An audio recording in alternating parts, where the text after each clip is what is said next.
The plastic wristbands scratch against my skin as I adjust them, the roughness feeling like a reminder of what's at stake. The hospital air is thick with tension, punctuated by the distant sounds of monitors and hurried footsteps. I can feel my pulse quicken. It's almost like an unsung drumbeat, echoing in the sterile space of Grady ER. Mom, I don't think you understand how tight things are right now, Marcus says, his voice edged with frustration. He leans back in his chair, arms crossed, as if trying to shield himself from the weight of our discussion. His brow furrows under the fluorescent lights that seem to flicker just enough to make me question everything. It's not about understanding, Marcus. It's about making choices, I reply, my own voice catching in my throat. I watch him closely, searching for any sign that he truly grasps what I mean. My son has always had a way of deflecting when conversations get too serious. Today feels different, though. There's an urgency in his tone that pulls at my heartstrings. I know you're worried about money, but you've saved so much over the years. You shouldn't be spending it all on me. His words hang between us like fragile glass, a delicate balance teetering on the edge. I want to reach out and comfort him, but hesitate. What if all this worry is about more than just finances? I take a deep breath and glance down at the wristbands once again. They symbolize something so mundane yet profound: identity and belonging. Here we are, two people bound by blood, yet separated by expectations and fears. Marcus, I say slowly, what if I told you that this isn't just about money? What if it's also about trust? He looks up sharply, surprise flickering across his face. The air seems to thicken even more as he processes my words. What do you mean? He asks cautiously. I'm testing your intentions, I admit, feeling a sudden rush of vulnerability wash over me. If you need help financially or emotionally, or both, I want to know if it's because of me or just because of what I can give. The moment lays heavy between us, filled with unspoken implications and hidden truths.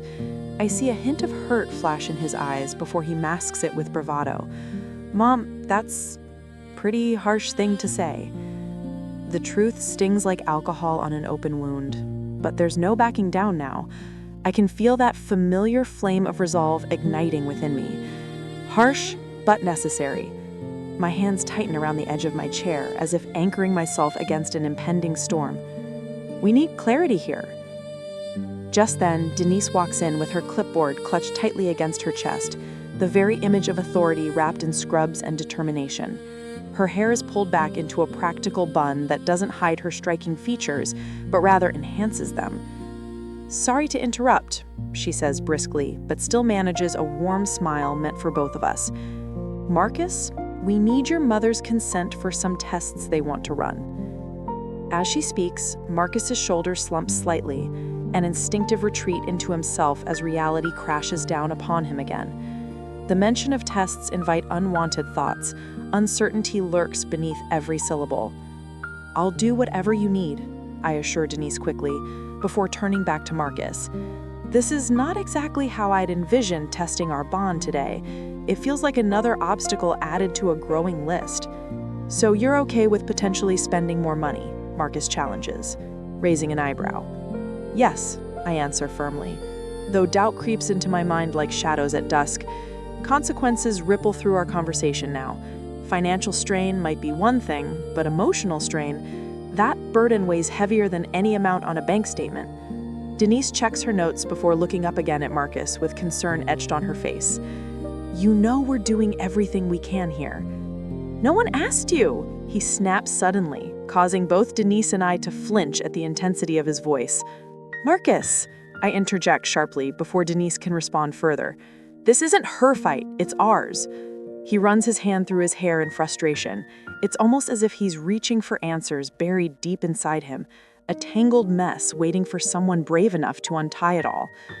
I'm just trying to figure out where everyone stands, he mutters finally, after a tense silence stretches between us like a taut wire ready to snap. And somewhere within me, a decision begins forming amidst the chaos.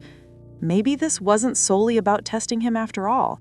Perhaps it was also about laying bare the truth beneath our shared fears. I think we both need some honesty right now.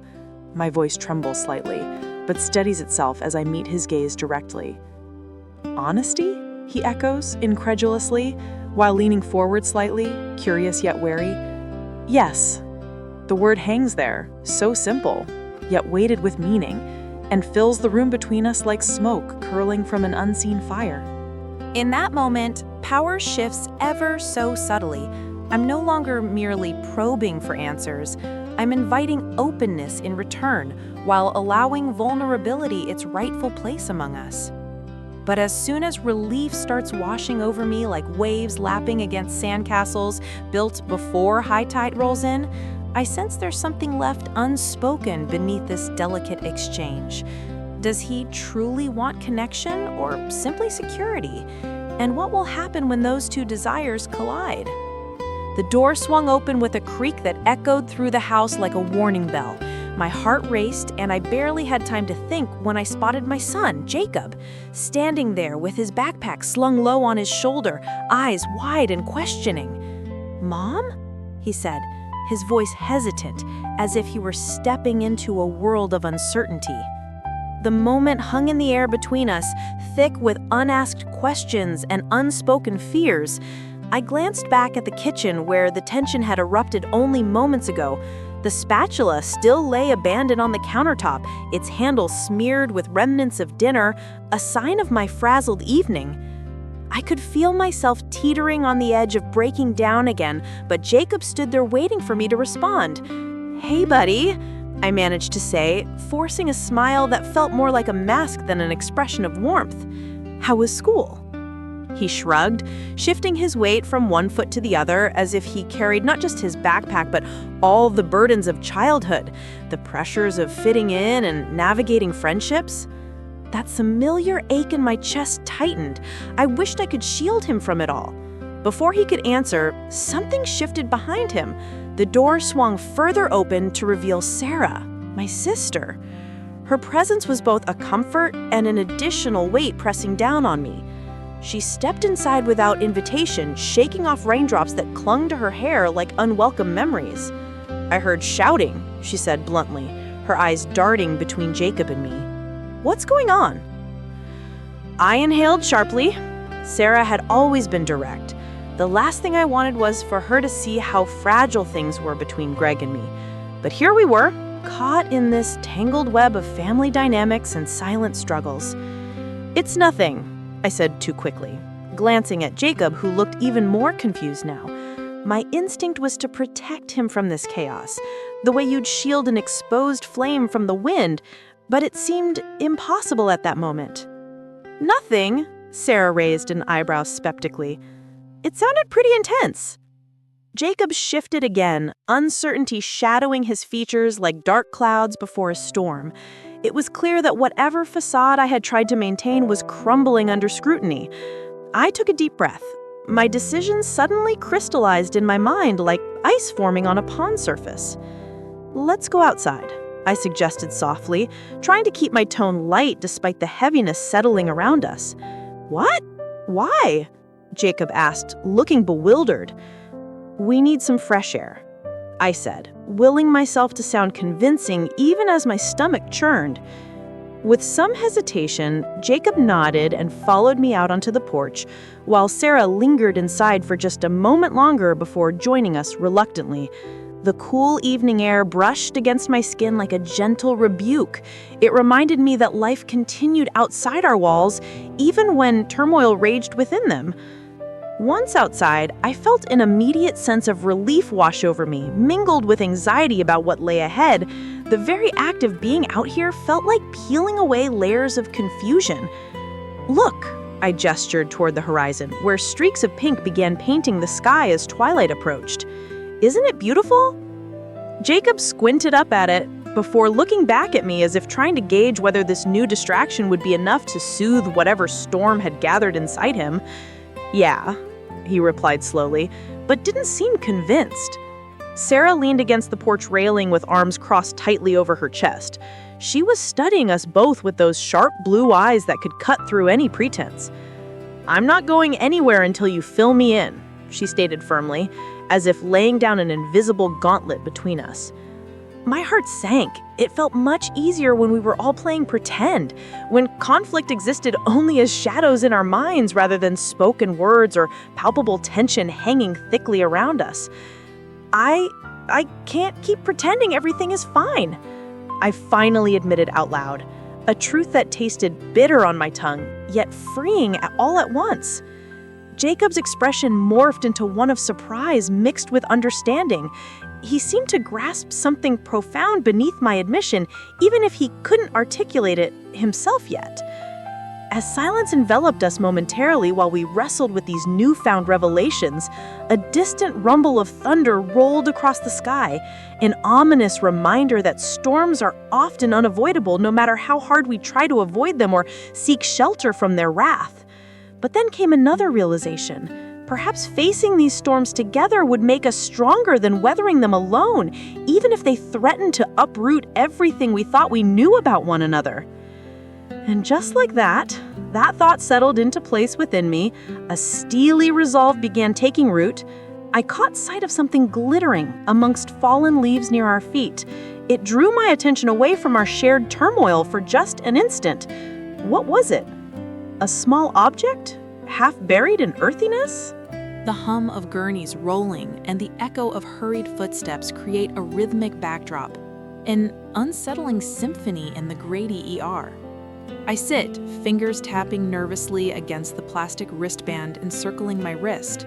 It's tight, a constant reminder of my vulnerability, yet it also symbolizes a tether to my son, Marcus. His presence feels like a lighthouse in this stormy sea of uncertainty. "Mom?" Marcus starts, his voice strained as he shifts in his chair, not quite looking at me. The fluorescent lights cast sharp shadows on his face, emphasizing the tension etched into his features. "We need to talk about your future." It's a phrase I've heard too often lately, one that fills me with dread. The air between us thickens. I can almost taste the bitterness rising from unspoken worries. I want to protect him from the reality of our circumstances, the inevitable decline that comes with my age. But he seems preoccupied with something else. "Do you mean my care, or what happens to everything?" I say carefully, trying to catch a glimpse of where his thoughts are truly anchored. He straightens up in his seat, crossing his arms as if building an invisible wall between us. "We mean both, Mom." There's an edge to his tone now, sharp enough to cut through the mundane sounds surrounding us. My stomach churns at the implication lurking beneath his words. Is this about love or dollars? The thought stings more than I expected. "Marcus," I begin slowly, searching for the right way to frame my feelings without alienating him further. "You know how much your father and I have tried to provide for you. Provide? Or make sure we're taken care of when you go." His voice rises slightly, an alarm bell ringing louder than intended in this sterile environment. I lean forward, gripping the armrests of my chair tightly, as if they might ground me amid this emotional turbulence. "That's not fair. You know it's not all about money." My heart races. I feel exposed under his scrutiny. Just then, Denise enters, a whirlwind of energy and warmth that draws Marcus's attention away from our argument. She glides over with her clipboard tucked under her arm like a shield against confrontation. "Hey, how are we doing here?" she asks brightly, but with a hint of caution in her eyes. "Just peachy," Marcus mutters dryly. Denise looks between us, sensing the tension hanging in the air like thick fog just before dawn breaks. She steps back slightly, unsure whether to intervene or let us hash it out ourselves. "Marcus," I say softly, while gesturing toward Denise, as if she could somehow mediate this fracture growing between us. "We should speak honestly." He rolls his eyes, but doesn't pull away entirely. Maybe there's still hope for connection amid our disagreements. I open my mouth to continue when suddenly it hits me.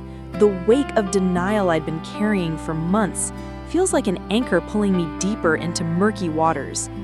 If he believes I'm only concerned about my inheritance being squandered or mismanaged after I'm gone, or worse yet, that he might be after my pension, I have failed him profoundly.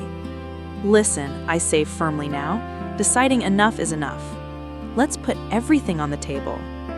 The wristband around my wrist feels constricting again. It symbolizes not just my limitations, but also everything that ties us together. Love, tangled with obligation. Marcus stares at me incredulously for a moment before shaking his head in disbelief. You're asking me to choose between caring for you and wanting what's rightfully mine? His words lash out like branches snapping in the wind, a painful reminder that things had gone awry long before today's conversation erupted into chaos. I'm asking you, I reply quietly but resolutely, to see that love can't be measured by money or what you stand to inherit when I'm gone. He leans back then and crosses his arms tighter around himself, a physical barrier against intimacy and understanding. The change is palpable. He's retreating further into himself, even as anger radiates off him like heat waves shimmering above asphalt on a summer day. I'm done talking about this, he snaps suddenly, rising abruptly from his chair so forcefully that it scrapes against the linoleum floor, a sound punctuating our disagreement like an exclamation mark at the end of a sentence no one wanted written. A moment passes where silence envelops us both, heavy and suffocating, as Denise watches helplessly from her position near the doorframe. You can't just run away every time something gets hard. My voice strains with emotion. Desperation creeps into my tone as if reaching out across an abyss that threatens to swallow us whole. I'll talk when you stop treating me like some kind of financial safety net. His retort echoes loudly in the small space before he storms away from me, his back stiffening as if bracing against invisible arrows aimed squarely at his heart. The realization washes over me. Our bond feels frayed now, barely holding together despite years spent nurturing it through laughter and sorrow alike. A chilling emptiness settles into my chest where hope once resided. All we have left are these jagged shards scattered across our shared history. And yet, behind that closing door lingers something unresolved, a question hanging thick in the air. Does he want me, or merely what I've built? I look down at my wristband again. It feels more symbolic than ever. The bright plastic contrasting sharply with everything darkening around us now, set against hospital greens and whites that seem too clinical for such raw emotion unfolding within these walls. As footsteps fade down the corridor outside, while Denise remains uncertainly rooted nearby, I can't shake off this sense, lingering just beyond comprehension. The unknown looming larger than life itself, waiting patiently until we decide whether pursuit leads toward reconciliation or deeper divides, drifting apart irreparably into silence forevermore. The door creaked open, and I barely had time to react before my mother stepped into the room like a gust of wind, brisk and cutting. She was wearing that same faded cardigan, the one she always claimed brought her luck. But today it seemed to hang heavily on her shoulders, as if it were dragging her down. "Why didn't you call me?" she asked, her voice sharp enough to slice through the tension that filled the air. I could feel my stomach twist as I tried to find words that wouldn't ignite another argument. "I didn't want to worry you," I finally managed, my tone wavering between defiance and remorse. It wasn't entirely true. I just didn't want to deal with the fallout of sharing my struggles. But there she stood, arms crossed tightly over her chest, a fortress built from years of disappointment and concern. The unyielding look in her eyes made me realize that avoidance would only deepen the rift between us. Worry me? You know that's impossible when you keep shutting me out. She shot back, stepping further into the cramped living room until we were almost toe-to-toe. There was no escaping this confrontation. I felt cornered like a deer in headlights. Suddenly, as if summoned by our rising emotions, my younger brother Jake appeared from the hallway. He looked disheveled but determined, his unruly hair sticking out in all directions like a nest of brambles. "What's going on?" he asked, glancing nervously between us. I inhaled sharply at his entrance, an unexpected variable in our already chaotic equation. My heart sank. I didn't want him caught in this crossfire too. "Nothing we can't handle," I said quickly, trying to mask the tremor in my voice. Jake frowned but didn't press further. Instead, he moved closer to my mother and whispered something in her ear. The way she softened for just a moment told me he had a rare ability to disarm her. Only I could do the same. In that instant, clarity washed over me like cold water splashing on heated skin. "Mom," I began tentatively, "maybe it's time we talk about everything. The bills piling up, Dad being gone." Her eyes widened slightly as she absorbed my words like sunlight breaking through clouds after a storm. This was no longer about avoiding confrontation, it was about facing our reality head-on. But before she could respond, a loud crash echoed from the kitchen, a plate slipping from its perch onto the floor. The sound reverberated through our small home like an alarm bell ringing out for attention lost long ago. We all turned toward the sound at once. My heart raced as uncertainty hung palpably in the air like smoke curling from an extinguished candle. What had just been revealed? What awaited us beyond this frail surface? The air in the emergency room felt unusually heavy, as if it carried the weight of unspoken fears. The sterile chill wrapped around me like a tight hug, but my palms were clammy against the clipboard I gripped. Each tick of the clock seemed to echo reminders of time slipping away, moments I could never reclaim. I glanced at Marcus, seated in a wheelchair across from me. His face was pale, and he kept his eyes fixed on the floor tiles, tracing their patterns with a detached gaze. It was as if he was searching for clarity in that chaotic design. A part of me wanted to reach out, to comfort him, but another part hesitated, the motherly instinct tangled with the reality of our situation. "Mom, I don't know what to do next," he finally said, breaking the silence. "I don't know what to do next." There was an honesty in his voice that resonated more deeply than any words spoken before. It was raw and vulnerable, yet beneath it lay a layer of something else. Fear? Shame. I shifted in my seat, feeling the roughness of plastic against my fingertips as I clutched the clipboard closer to my chest. Its edges pressed into my skin like a lifeline or perhaps a barrier, reminding me that our roles had become so blurred lately. "Have you thought about talking to your friends?" I suggested gently, hoping to coax some initiative out of him. "They might help you figure things out." He shrugged, clearly uninterested. "They're all busy with their own lives." There was disappointment in his voice, a reflection of how he felt abandoned by those who once were so close. Just then, Denise Hayes appeared at the entrance of the ER. Her scrubs were wrinkled from a long shift, but her cheerful demeanor lit up the room like sunlight breaking through clouds. She spotted us immediately and rushed over with a warm smile that felt oddly comforting amidst the sterile chaos surrounding us. "Hey, how are you two holding up?" she chirped as she approached. Marcus offered a weak smile, but I could see his tension easing just slightly at her presence. Denise had always been good at bridging gaps. Maybe this time would be no different. "We're okay," I lied instinctively. I didn't want to burden her with our struggles. Denise's gaze softened as she looked between us. "You know," she began thoughtfully, "there's an internship program opening up soon at Grady, a chance for Marcus to gain some experience." My heart quickened at her words. It felt like an unexpected ray of hope slicing through our gloom. But just as quickly as optimism surged within me, doubt crept back in. Was he ready for that? Would it even matter? "Do you think I should apply?" Marcus asked hesitantly, glancing back and forth between us. "Why not?" Denise encouraged brightly. "It could be a great opportunity for you." In that moment, something clicked inside me, a decision formulated in response to both Denise's suggestion and Marcus's uncertainty. It was time for him to step beyond our family's shadow and take charge of his future. "Yes," I declared firmly, surprising myself with my conviction.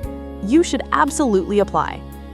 Marcus looked taken aback by my sudden confidence, but then nodded slowly, as if weighing my words against his own insecurities. Denise clapped her hands together excitedly. "Great! Let's get started on your resume right now." The energy in her voice felt infectious. It ignited something inside me, too. This might actually lead to something positive after all.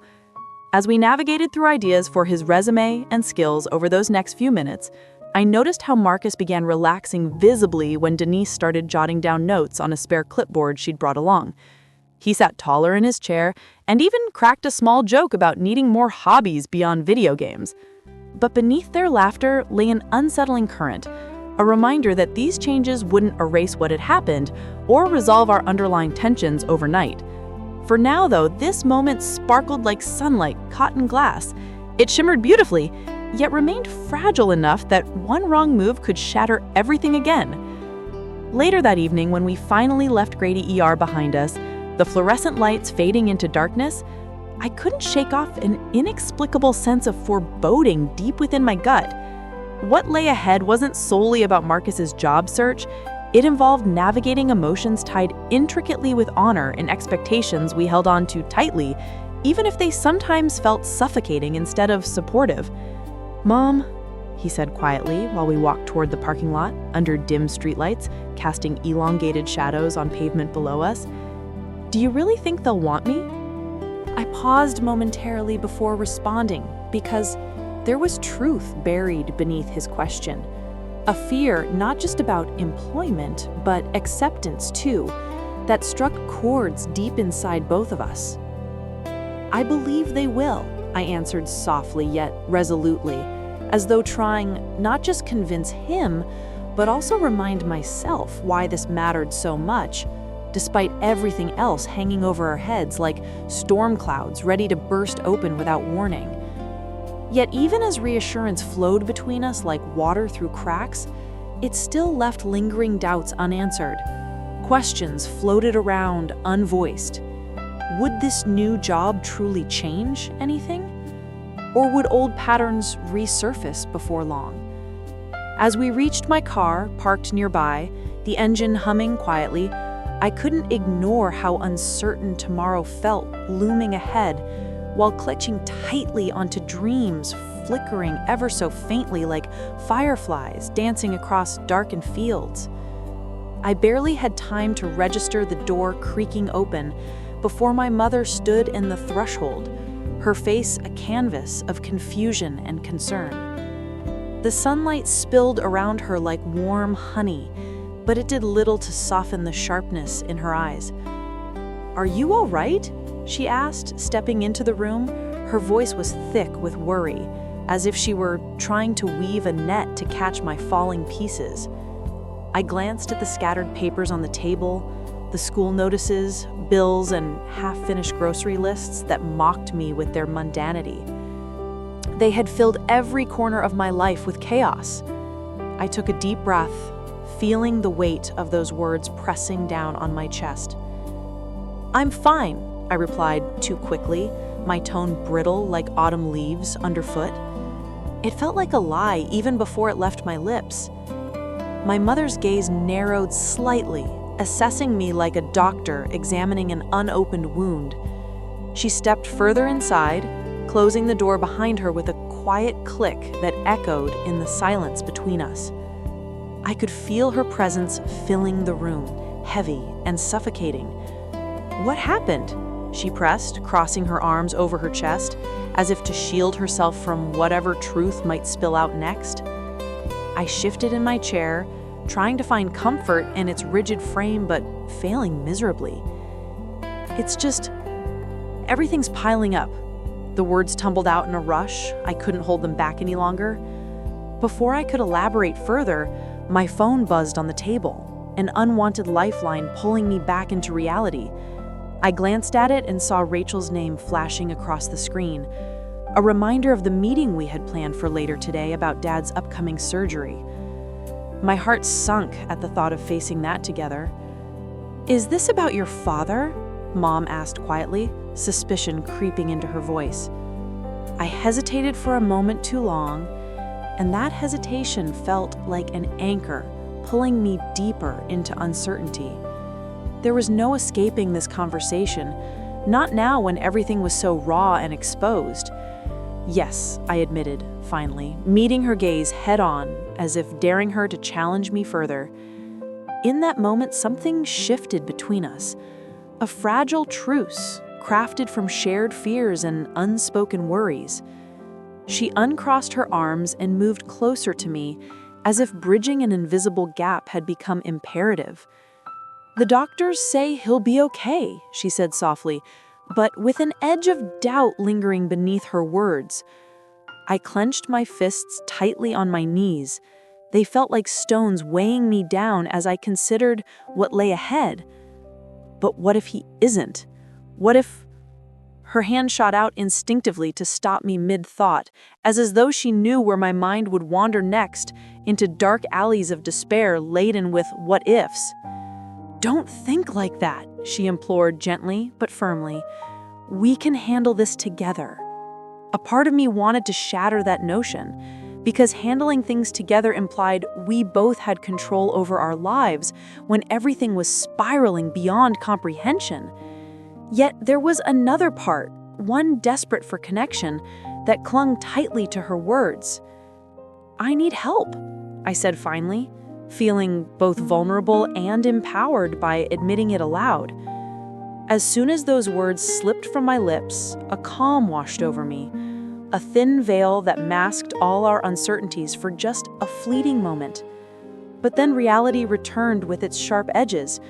We still had choices to make. My mother nodded slowly, but didn't speak again right away. Just then, the phone buzzed again, a reminder of Rachel's impending arrival, and I wondered what revelation awaited us at our meeting later today, knowing full well it could change everything once more. The murmur of hushed voices floated through the emergency room, colliding with the sterile air like moths against a light bulb. I sat in the corner, my hands clasped tightly on my lap, feeling the cold plastic of the triage tag pressing into my palm. It was supposed to be just a routine visit for Marcus, but here we were, surrounded by chaos and uncertainty. I strained to hear snippets of conversation drifting from behind the curtain. My son's voice, low and tight, caught my attention. "It's not about that anymore," he said, almost pleading. "You don't understand what they're asking me." I leaned forward slightly, tension coiling in my chest. The way he spoke made it sound like more than just a medical decision. I could picture his brows furrowed together, frustration coursing through him like an electric current. A rush of adrenaline surged through me as I shifted in my seat, desperate to catch every word. Suddenly, Denise appeared by my side, her face a mask of concern. "Helen, you shouldn't eavesdrop," she whispered urgently, though her eyes darted toward the curtain, as if she too was drawn in by curiosity. "I need to know what's going on," I replied, barely above a whisper, but resolute. Denise hesitated before placing her hand on my shoulder, a gesture meant to comfort, but only adding weight to the fear settling around us. She had always been one to empathize with me. She understood how much Marcus meant to me. Yet right now, all I could feel was this gnawing worry that something deeper loomed beneath our family's surface. Just then, Serena stepped into view, her presence commanding attention even amid the chaos. Her dark hair fell over her shoulders in waves that seemed somehow too calm for this place. I had always found her confidence intimidating. Today, it felt like a wall between us. "Helen," she called out softly but firmly as she approached. We need to discuss Marcus. The way she said his name sent a shiver down my spine. It was laced with an urgency that felt personal. As if sensing my hesitation, she added, "Please." I nodded slowly, even though dread filled me like salt water rising in waves. Whatever news she bore felt monumental, like standing at the edge of a precipice where one wrong step could send everything tumbling down. "What do you want from him?" I asked, before I could hold back the words. The question hung in the air between us, sharp enough to cut. Serena inhaled deeply, as if steeling herself against an impending storm. "It's about his future and your pension." The final word lingered ominously in the space where hope should have been. My stomach twisted painfully. Each syllable felt like betrayal carving its mark into our relationship.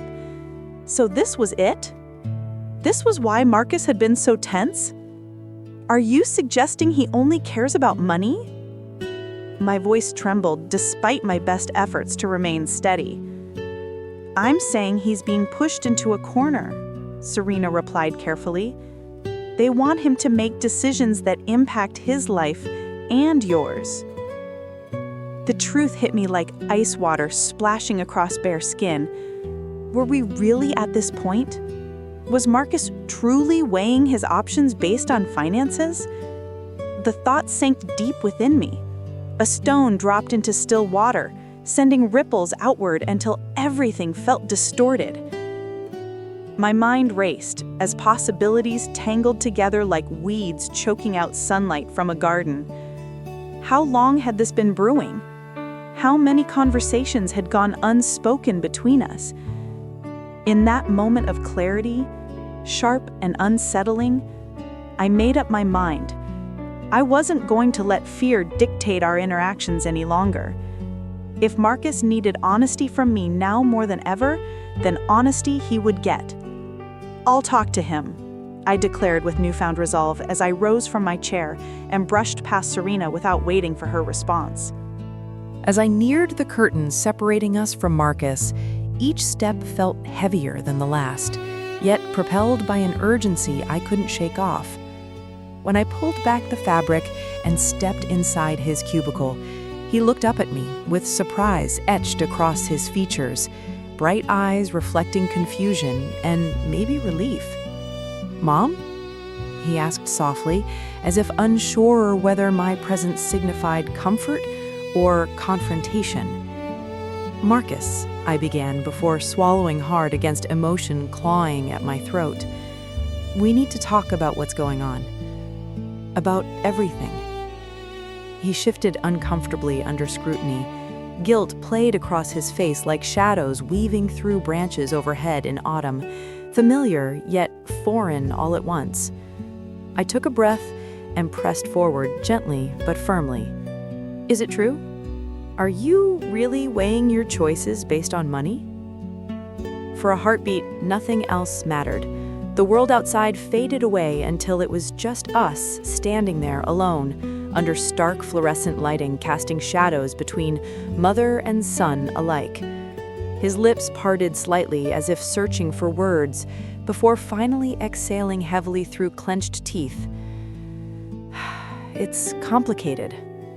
And right then, a hint of guilt flickered behind his gaze, accompanied by something deeper, a vulnerability that shattered the walls around us temporarily. But before he could elaborate further on those unspoken truths swirling between us, a sudden commotion erupted from beyond our makeshift sanctuary. Raised voices mingled with clattering carts echoing down hallways, filled with anxiety-laden footsteps echoing alongside our own shared silence, left suspended awkwardly in midair between us both. Just when clarity seemed within reach, when perhaps reconciliation lay just beyond grasp, a new wave crashed over us both, forcing reality back into focus once again, leaving questions unanswered lingering thickly around us like fog rolling through trees, obscuring visibility ahead, while revealing nothing concrete beneath its surface either way. What more didn't we know? Lurking beneath those layers, binding family ties together, unraveling slowly, thread by thread, until everything fell apart entirely. The door swung open before I could even knock. There stood my sister, Rachel, with her hair a wild halo around her face. The smell of burnt toast wafted past me, pulling me back into memories of our childhood kitchen, where breakfast was often a chaotic affair. "What are you doing here?" she asked, her voice sharp like the edge of a broken plate on the floor.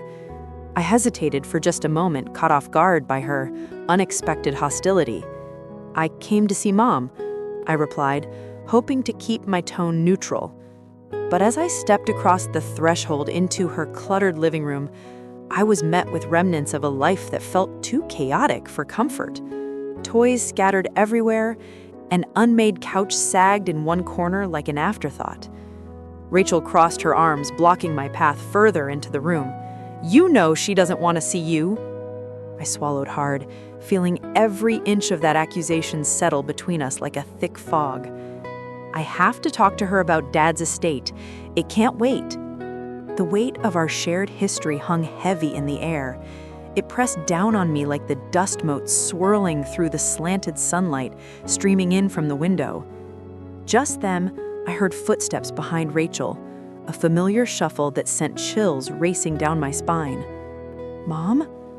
My heart raced at the thought of seeing her again after so long. As if sensing my presence through walls of time and hurt, she appeared in the doorway wearing an old sweater that looked 2 sizes too big for her frail frame. "Why is Helen here?" Her voice trembled slightly, but there was an unmistakable steel beneath it, an armor forged from years of disappointment. "Just visiting," I managed to say while trying to read her expression. The moment felt fragile, yet charged with possibilities. Rachel glanced back at our mother, then shifted her weight as if unsure whether to protect or confront me. "This isn't a good time."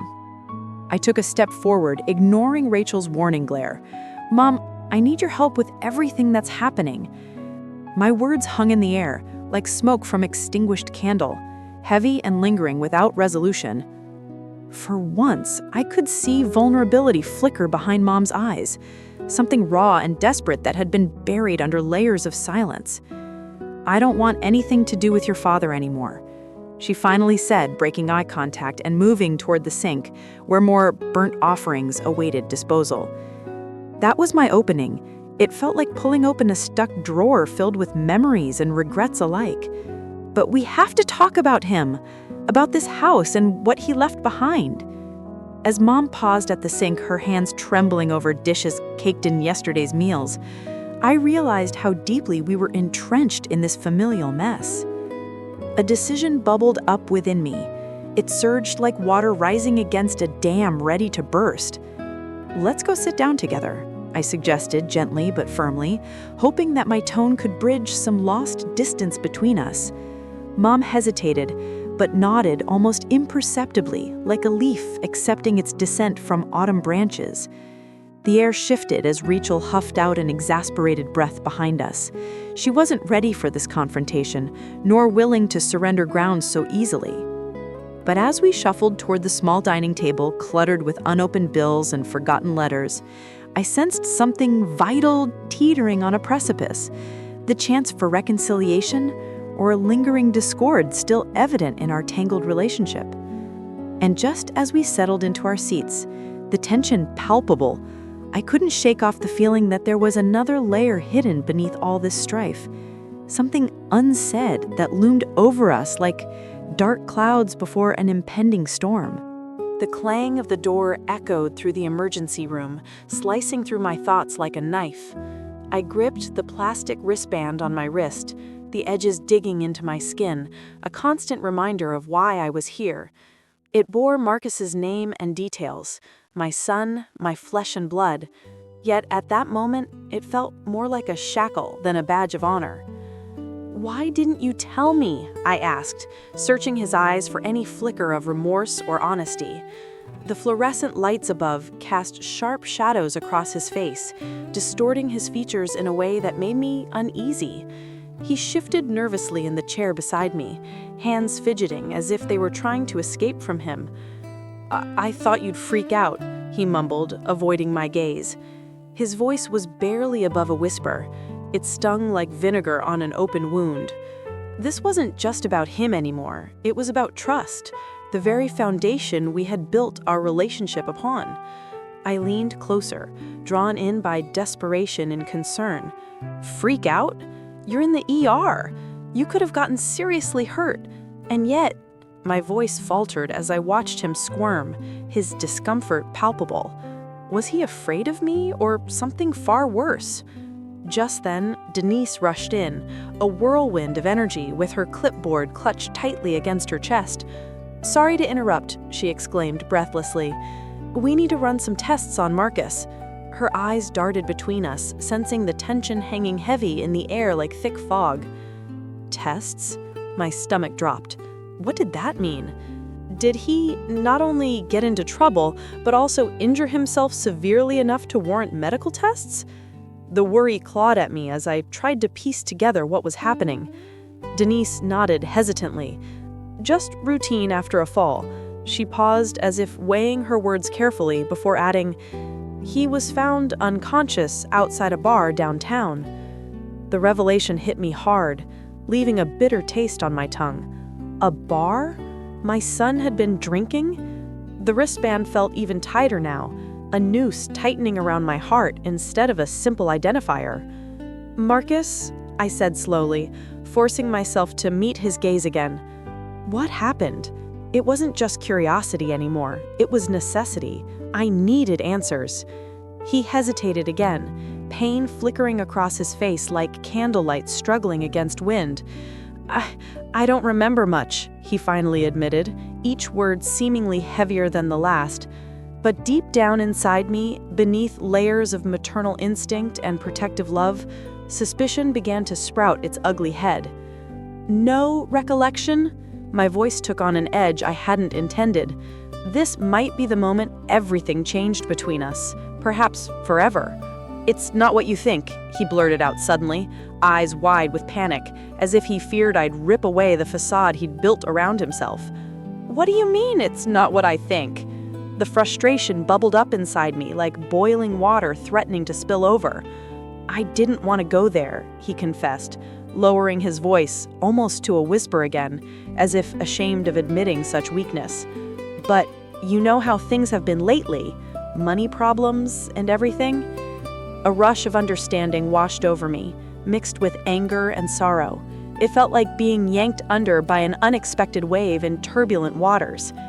Yet there was still so much left unsaid between us, secrets swirling like dark eddies beneath the surface. I took a deep breath and steeled myself for what came next. This could either break us apart or forge an unbreakable bond, based on truth instead of deception. "Do you need money?" I asked quietly but firmly. The question hung between us like an unspoken promise, or perhaps a trap waiting to ensnare him further.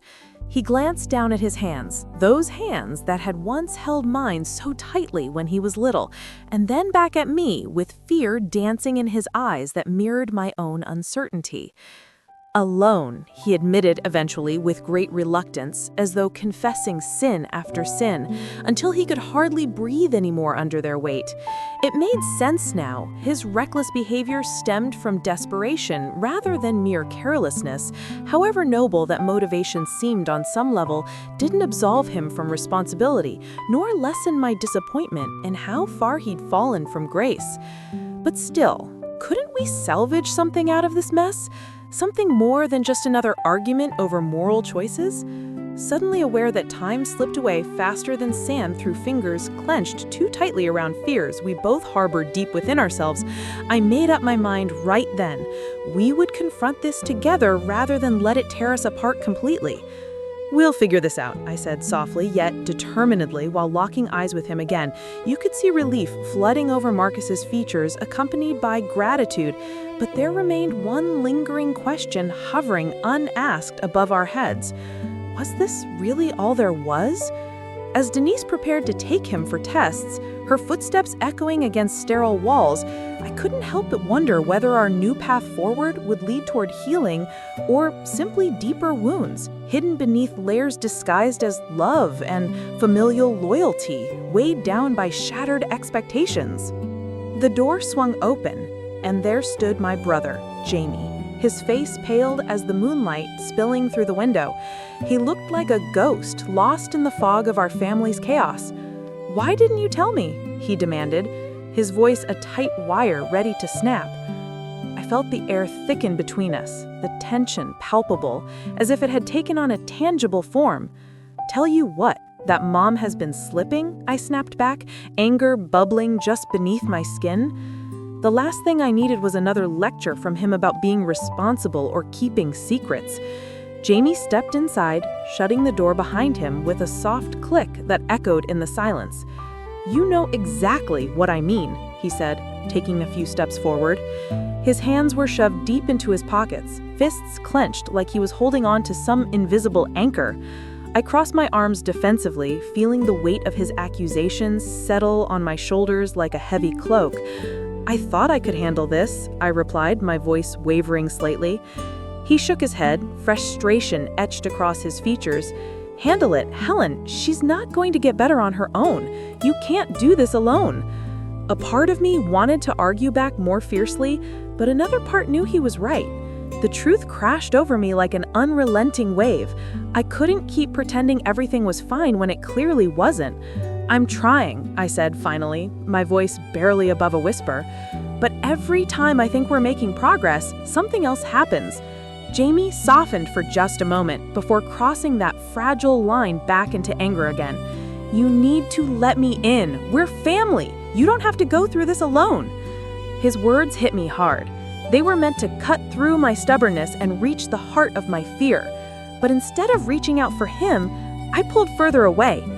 "I don't want you to see her like this," I admitted reluctantly. The image of our mother, frail and confused, stole my breath away. In that moment, Jamie's concern shifted from simply being annoyed to something deeper, something that shook loose all our shared memories of laughter and love. "I'd rather see her how she is than pretend everything is okay," he replied quietly, vulnerability breaking through the walls he built around himself. Suddenly overwhelmed by emotion, I turned towards the kitchen counter where Mom's favorite teapot sat, a chipped relic from better days when we gathered for afternoon tea under blooming cherry trees in the backyard. It felt symbolic of everything we were losing, once vibrant and now worn thin by time. "I need help," I said then, almost choking on the admission as if admitting defeat would shatter what little hope remained within me. Jamie stepped closer and placed a hand on my shoulder. Warmth spread through me at his touch. "Let's figure this out together." With renewed determination coursing through me like fresh spring rain after a long winter drought, I nodded slowly. It felt like an agreement, binding us tighter than blood ever could. As we began to discuss plans for involving more family members in caring for Mom, there was a sudden knock at the door which made both of us jump back instinctively, a sound so abrupt that it sliced through our fragile truce. We exchanged glances filled with uncertainty. Who could be knocking at this hour? And why did dread pool in my stomach as if something wasn't quite right? The sounds of the emergency room filled my ears, a chaotic symphony of beeping monitors and urgent voices. It felt like an uninvited orchestra, playing a tune I never wanted to hear again. Each note brought back memories of past visits, but today was different. Today, it was Marcus. I stood near the nurse's station, my hands gripping the edge of the counter as if it could anchor me in this turbulent moment. My heart raced with each announcement over the intercom, every name called creating a knot in my stomach. I'd come here expecting clarity, but all I found was confusion wrapped in regret. Marcus had been in a fight, a stupid altercation that escalated into something more serious. The doctors were doing their best, but there was no guarantee he would walk out unscathed. I could feel the weight of the world pressing down on my shoulders as I recalled our last conversation, how harshly I'd spoken to him. Just then, the door swung open with a creak that echoed through my thoughts. In walked Denise, her face pale and drawn. She looked like she'd seen a ghost, and for a moment, I wondered if it was Marcus who haunted her. "He's stable," she said, her voice trembling slightly, "but they're keeping him for observation." Relief washed over me like cool water splashing against heated stone. But just as quickly as it came, it receded under the tide of uncertainty about our relationship. Denise stepped closer, her eyes darting between mine and the floor, as if searching for something lost. "I'm sorry," she whispered suddenly, breaking through the tension in the air. Her apology hung between us like smoke from a fire long extinguished, a reminder of what we wished we could forget. But an unexpected pang of anger surged within me at her words. How many times had I apologized to my own son? How many times had I wished things could have been different? "Denise," I began, but she interrupted me again. "I know you think I'm just some girl who doesn't care about your family, but I do, or at least I thought I did." Her voice cracked slightly under pressure. I stared at her for a moment before deciding to let go of my frustration. After all, she wasn't entirely to blame for this mess we found ourselves in together. Just when things seemed to settle into an uneasy truce, Marcus's doctor entered the room with a clipboard clutched tight under his arm. "Mrs. Parker?" he called out, and both Denise and I turned toward him simultaneously. "Yes?" My heart sputtered again as anxiety clawed its way up from my insides. "We need to discuss your son's condition." The doctor's expression was flat, devoid of any hint of good news or bad news, just facts laid bare like cards on a table waiting for someone to play them. As he spoke about concussions and bruises that would heal with time but left emotional scars that wouldn't fade quite so easily, my mind drifted back to those final moments before everything changed between Marcus and me.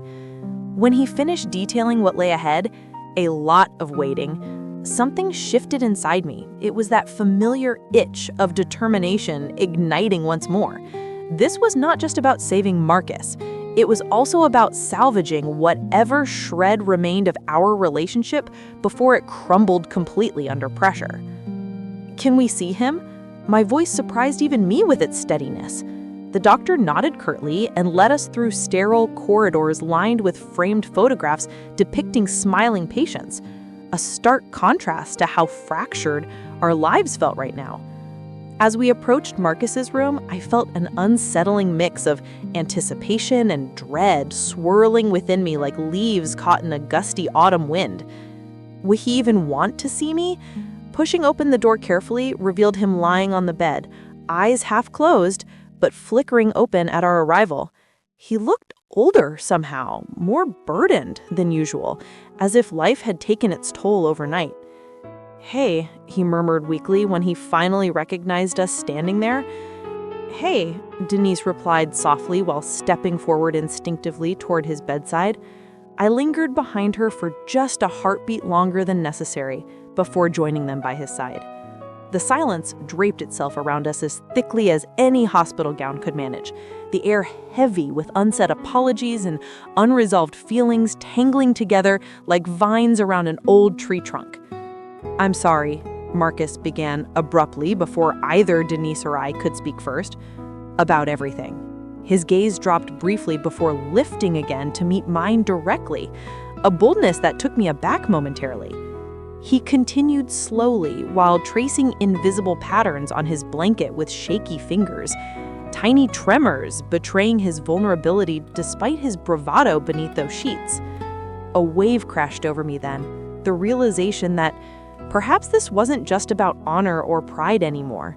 Maybe it was simply about love, disguised as disappointment, hidden deep within each one of us gathered here today, trying desperately not to drown in our emotions while holding on to fragile threads connecting us still amidst chaos surrounding our lives outside these walls. "It's okay," I managed finally. Warmth spread through my chest, despite years' worth of hurt spilling over. Past misunderstandings resurfaced in sharp focus, cutting deeper than any physical pain ever could. Without context, We hurt one another, sometimes too much, too often, as life veered unexpectedly off course along winding paths. Those paths, somehow, kept leading back toward home, toward a place where forgiveness waited patiently. Maybe things could change sooner rather than later.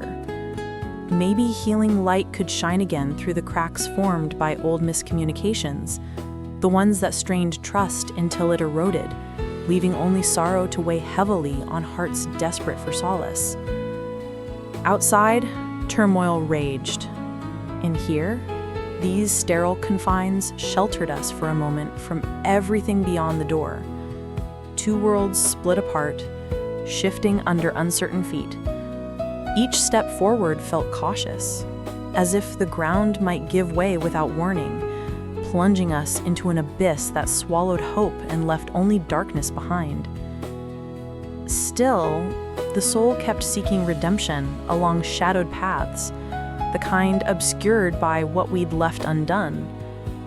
We walked through landscapes marred by old mistakes, questioning choices that had, inevitably, led us back to roots buried deep. There was no escaping them, not until we found peace among the wreckage and let meaning surface again. Somewhere, hidden but waiting, lay the spark we needed to rediscover. A small flame flickered, barely enough to light the way we'd once traveled and lost sight of. Yet its glow promised purpose renewed, doors opening to fresh beginnings that could blossom even against a backdrop of chaos. So we dared to step forward, one small step at a time. We let adventure in, welcomed the unknown, and allowed the bright call of possibility to beckon us toward horizons stretching beyond what we'd ever imagined. We yearned to discover what treasures waited, truths and tenderness, secrets and strength, patiently ready to unfold.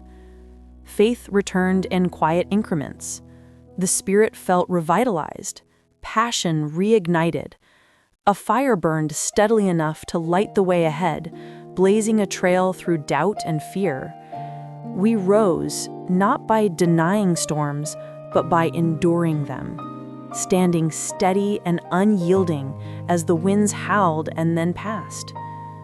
And as we walked, beauty revealed itself, a tapestry woven from extraordinary ordinary days. Grateful hearts held tight to moments, past, present, and future, stitched into the timeless fabric of a life shared. Joy and laughter shimmered. Small victories counted as much as great ones. Legacy began here, in the patient work of love. It etched names onto hearts and histories, wrote bold chapters in a life lived fully, and lit the way for others. We honored what we'd survived, and we let it shape us without breaking us. We learned to hold close what matters and to loosen our grip on what doesn't. From that place of clarity, we found courage. We reached for one another, forged stronger bonds, and chose compassion when anger would have been easier. We practiced understanding. We built bridges. We made room for difference and discovered our common ground. Step by step, we imagined a brighter tomorrow and moved toward it, together. We lifted what was heavy, shared what was scarce, and gave voice to what had gone unheard. We faced what was broken and began to mend it, not all at once, but faithfully. In that slow mending, purpose found us again. Creativity woke, possibilities multiplied. We learned from uncertainty, grew resilient, and transformed setbacks into strength. Even when conventions said stop, hope said rise. We rose. We kept rising, pioneering little solutions, then larger ones, catalyzing change that rippled outward, across rooms, across families, across communities. We insisted on dignity, on fairness, on doors open wide. And in the insistence, The world shifted. Not suddenly, not completely, but enough. Enough to believe that flourishing is possible, that harmony is worth the effort, that stewardship matters, that justice is not a dream, but a practice. Enough to remember that we belong to one another. So we carried forward, learning, adapting, and sharing what we knew. We protected what was fragile and amplified what was true. We celebrated difference and nurtured unity. We kept our eyes on the horizon and our hands steady at the work directly before us. Because stories, our stories, are how we endure. They bridge distances, awaken courage, and invite us to try again. They illuminate, they comfort, they guide. And when we speak them aloud, they knit us closer, thread by thread, into something strong enough to weather the next storm. In the end, we understood. The journey isn't finished, it's unfolding. Wonders wait in the uncharted. Lights, ours and others, shine the way. And as we take the next step, then the next, we carry the quiet certainty that healing is real, that love outlasts the night, and that the path ahead, however winding, leads us home. The sound of my son Marcus's voice echoed in the sterile expanse of the ER. It was a mix of urgency and fear. A melody I had heard before, but never quite like this. As I leaned against the cool metal railing, my fingers traced the edge, feeling its chill seep into my skin. The weight of his words hung in the air like a thick fog, obscuring clarity. "What were you thinking, Mom?" he demanded, eyes wide and frantic. Each word felt like an accusation. My heart raced. It wasn't just concern for my husband Samuel that fueled his anger. It was something deeper, something tied to old family wounds. I could sense Leonard standing nearby, watching us with a mixture of concern and confusion. He shifted from foot to foot, his hands clasped tightly together, as if trying to hold on to both sides of this emotional divide. There was no room for softness here. Everything felt raw, as though we were peeling back layers that had long hidden our true selves. "Marcus," I said slowly, my voice trembling like a leaf caught in a gust. "I did what I thought was best." The truth slipped out more defiantly than I intended. There was no going back now. He took a step closer, invading my personal space, his breath warm against the coldness of the ER walls. "What were you thinking, Mom? Best for who, you or Dad?" His accusation hit me hard, reverberating in my chest like an unwanted reminder of how fractured our family had become. Denise entered just then, her presence adding another layer to this already complicated mess.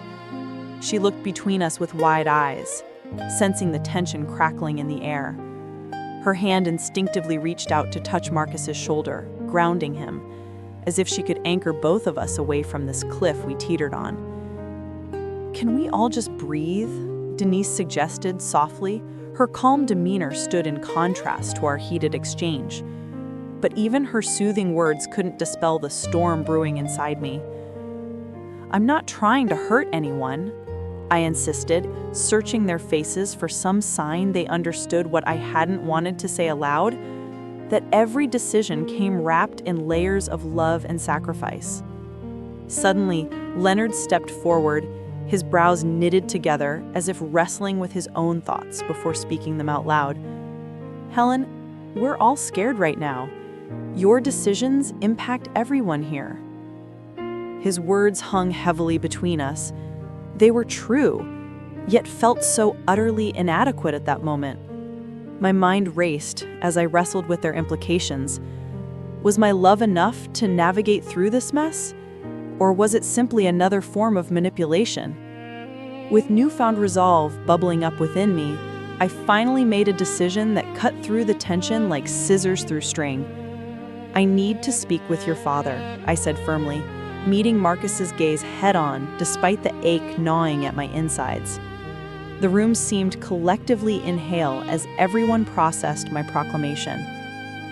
Leonard exchanged glances with Denise, while Marcus remained frozen in place, caught between disbelief and resignation. "Are you sure about that?" Marcus asked hesitantly, his tone shifting from anger to concern again. But there was no backing down now. Clarity had come crashing down around me like shattered glass. "Yes," I replied with conviction that surprised even myself, a flicker of authority igniting where uncertainty once reigned supreme. "It's time we face this together." The immediate consequence felt palpable. Suddenly, it wasn't just about Samuel anymore. It was about each one of us reclaiming pieces we'd lost along the way, honor simmering beneath fragile facades and unspoken truths waiting for their moment under unflinching light. Leonard nodded slowly, while Denise stepped back slightly, as if giving us space, yet still sensing that urgent bond tethering us together amidst chaos. As I turned toward the curtained area where Samuel lay recovering from surgery, or whatever you call this tangled web we'd found ourselves ensnared within, I took a deep breath, infused with determination, mixed with trepidation. But just before stepping past those curtains, separating our lives from reality, lurked another thought. What would happen when Samuel awoke? Would he see things differently? Would welcoming honesty into our fractured family create more wounds or begin healing? In that moment, hanging heavy above us all, lingered uncertainty, a soft cliff upon which hope balanced precariously over despair's abyss, waiting for someone brave enough to leap into unknown depths below. I could hear the door creak open behind me, and just like that, my heart sank. It was Mark, his silhouette framed in the hallway's dim light. I hadn't expected him home so early. His brow furrowed as he took in the sight of me standing there, arms crossed tightly over my chest. "What's going on?" he asked, his voice low but steady, a hint of concern lacing his words. I glanced at the half-unpacked boxes littering the living room floor like discarded dreams. The weight of them felt heavier than ever now that he was here. My voice faltered as I searched for the right words to explain this mess we'd found ourselves in. "I was just thinking." He stepped further into the room, his eyes narrowing as they darted between me and the scattered belongings. The air grew thick with unspoken questions, each one dangling like a spider's web waiting to be broken. "Thinking about what?" Mark pressed, crossing his arms too, a mirror of my own defensive stance. His posture told me he wasn't about to let this go without an explanation. Before I could answer, our daughter Emily wandered into view from her bedroom, her hair still tousled from sleep. She rubbed her eyes and peered at us both with innocent curiosity. A wave of guilt washed over me. How could we argue in front of her? "Mom, Dad, what's wrong?" she asked softly, her small voice cutting through the tension like a knife through butter. I exchanged a quick glance with Mark and then knelt down to Emily's level. "Nothing is wrong, sweet pea," I said, forcing a smile despite the growing storm inside me. Mark opened his mouth but then closed it again, as if reconsidering something important. I could see him weighing whether to keep Emily in the dark or not. The decision hung between us like a tightrope stretched across a chasm. "Can you stay in your room for a few more minutes?" Mark finally said gently to Emily. Her brow knitted together in confusion, but she nodded slowly and retreated back toward her sanctuary. As soon as she disappeared behind her door, I felt a shift in the atmosphere, an invisible line drawn between us as parents versus partners. I straightened up and turned fully toward Mark, determination bubbling beneath my surface. "I can't keep pretending everything is okay," I declared firmly. "We're not okay." He shifted uneasily on his feet, glancing at the boxes again before meeting my gaze head-on. His question hung in midair, like a lead balloon threatening to drop at any moment. But instead of waiting for an answer from him, I forged ahead with my own resolve forming clearly in my mind. "We need to talk about moving," I said decisively. "Not just packing up our things, but getting serious about where we're headed."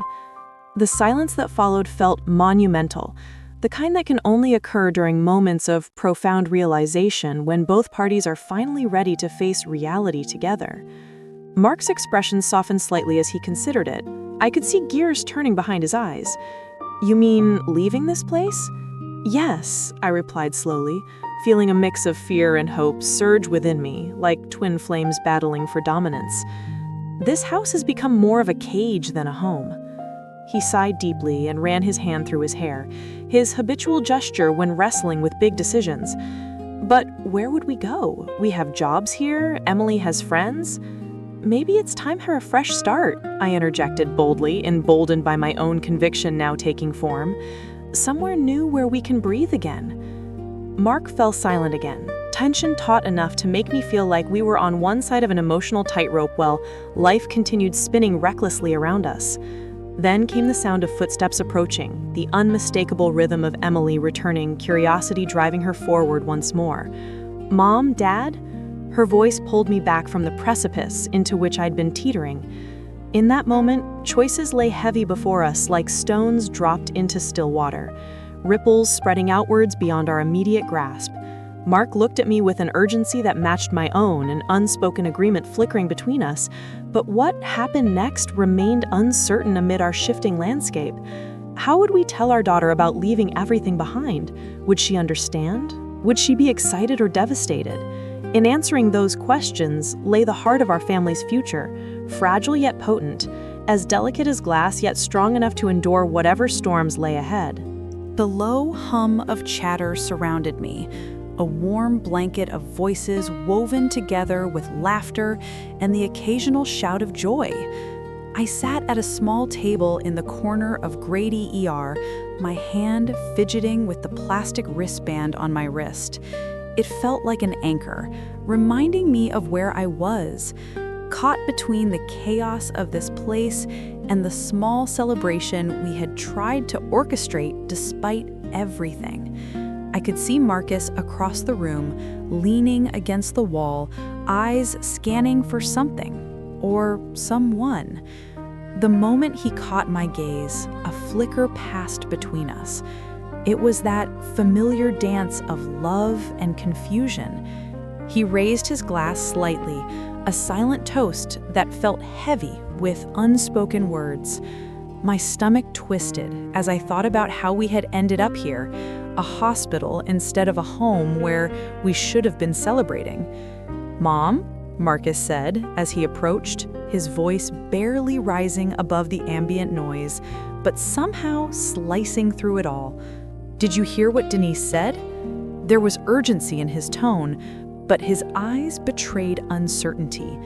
"What did she say?" I asked, though dread curled around my heart. I didn't want to know. I didn't want to feel that familiar pang of disappointment. He shifted his weight from one foot to another, reluctant to share whatever news he carried. "She mentioned something about our family history." The mention of family history sent a shiver down my spine. This was not just any party. It was supposed to be a way for us to reconnect after all the tension that had built up over the years. But now it seemed like old wounds were being opened again. Before I could respond, Denise appeared behind him, her presence undeniable. She wore an expression that suggested she was in on some secret I wasn't privy to yet. "Helen," she said cheerfully, clasping her hands together as if trying to hold the moment intact. "We have so much to celebrate, don't you think?" Her enthusiasm felt forced against the backdrop of our strained dynamics. "Yes, sure," I replied curtly, glancing at Marcus, who looked equally lost between excitement and concern. Denise leaned closer to me and lowered her voice, as if sharing gossip in a crowded room. "There's something you need to know about your Aunt Loretta." My breath hitched as memories flooded back. Stories whispered when we were children about family secrets buried beneath layers of pride and pain. My Aunt Loretta had always been a looming figure in our lives, her honor tied into every family gathering like an unbreakable thread.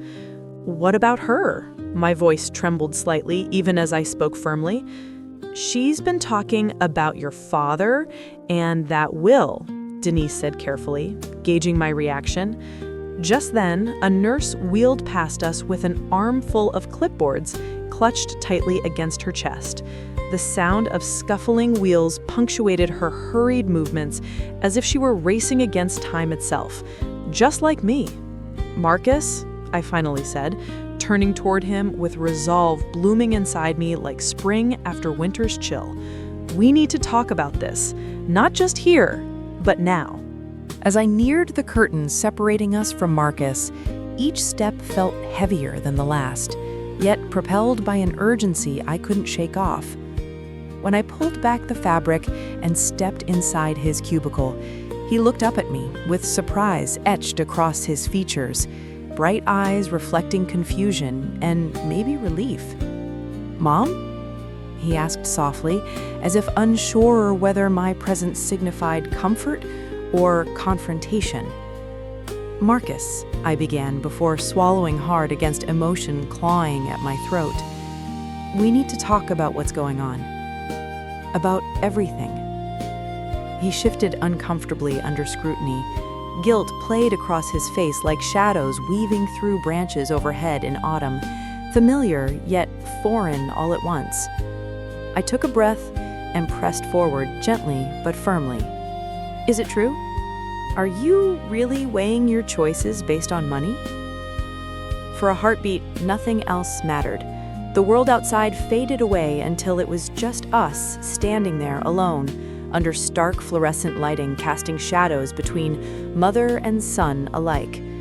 His lips parted slightly as if searching for words, before finally exhaling heavily through clenched teeth. "It's complicated." And right then, a hint of guilt flickered behind his gaze, accompanied by something deeper, a vulnerability that shattered the walls around us temporarily. But before he could elaborate further on those unspoken truths swirling between us, a sudden commotion erupted from beyond our makeshift sanctuary. Raised voices mingled with clattering carts echoing down hallways, filled with anxiety-laden footsteps echoing alongside our own shared silence, left suspended awkwardly in midair between us both. Just when clarity seemed within reach, when perhaps reconciliation lay just beyond grasp, a new wave crashed over us both, forcing reality back into focus once again, leaving questions unanswered lingering thickly around us like fog rolling through trees, obscuring visibility ahead while revealing nothing concrete beneath its surface either way. What more didn't we know, lurking beneath those layers, binding family ties together, unraveling slowly, thread by thread, until everything fell apart entirely? The door swung open before I could even knock. There stood my sister, Rachel, with her hair a wild halo around her face. The smell of burnt toast wafted past me, pulling me back into memories of our childhood kitchen, where breakfast was often a chaotic affair. "What are you doing here?" she asked, her voice sharp like the edge of a broken plate on the floor. I hesitated for just a moment, caught off guard by her unexpected hostility. "I came to see Mom," I replied, hoping to keep my tone neutral. But as I stepped across the threshold into her cluttered living room, I was met with remnants of a life that felt too chaotic for comfort. Toys scattered everywhere, an unmade couch sagged in one corner like an afterthought. Rachel crossed her arms, blocking my path further into the room. "You know she doesn't want to see you." I swallowed hard, feeling every inch of that accusation settle between us like a thick fog. "I have to talk to her about Dad's estate. It can't wait." The weight of our shared history hung heavy in the air. It pressed down on me like the dust motes swirling through the slanted sunlight streaming in from the window. Just then, I heard footsteps behind Rachel, a familiar shuffle that sent chills racing down my spine. "Mom?" My heart raced at the thought of seeing her again after so long. As if sensing my presence through walls of time and hurt, she appeared in the doorway wearing an old sweater that looked 2 sizes too big for her frail frame. "Why is Helen here?" Her voice trembled slightly, but there was an unmistakable steel beneath it, an armor forged from years of disappointment. "Just visiting," I managed to say while trying to read her expression. The moment felt fragile, yet charged with possibilities. Rachel glanced back at our mother, then shifted her weight as if unsure whether to protect or confront me. This isn't a good time. I took a step forward, ignoring Rachel's warning glare. Mom, I need your help with everything that's happening. My words hung in the air, like smoke from extinguished candle, heavy and lingering without resolution. For once, I could see vulnerability flicker behind Mom's eyes, something raw and desperate that had been buried under layers of silence. I don't want anything to do with your father anymore, she finally said, breaking eye contact and moving toward the sink, where more burnt offerings awaited disposal. That was my opening. It felt like pulling open a stuck drawer filled with memories and regrets alike. But we have to talk about him, about this house and what he left behind. As Mom paused at the sink, her hands trembling over dishes caked in yesterday's meals, I realized how deeply we were entrenched in this familial mess. A decision bubbled up within me. It surged like water rising against a dam ready to burst. Let's go sit down together, I suggested gently but firmly, hoping that my tone could bridge some lost distance between us. Mom hesitated, but nodded almost imperceptibly, like a leaf accepting its descent from autumn branches. The air shifted as Rachel huffed out an exasperated breath behind us. She wasn't ready for this confrontation, nor willing to surrender ground so easily. But as we shuffled toward the small dining table cluttered with unopened bills and forgotten letters, I sensed something vital teetering on a precipice, the chance for reconciliation or a lingering discord still evident in our tangled relationship. And just as we settled into our seats, the tension palpable, I couldn't shake off the feeling that there was another layer hidden beneath all this strife, something unsaid that loomed over us like dark clouds before an impending storm.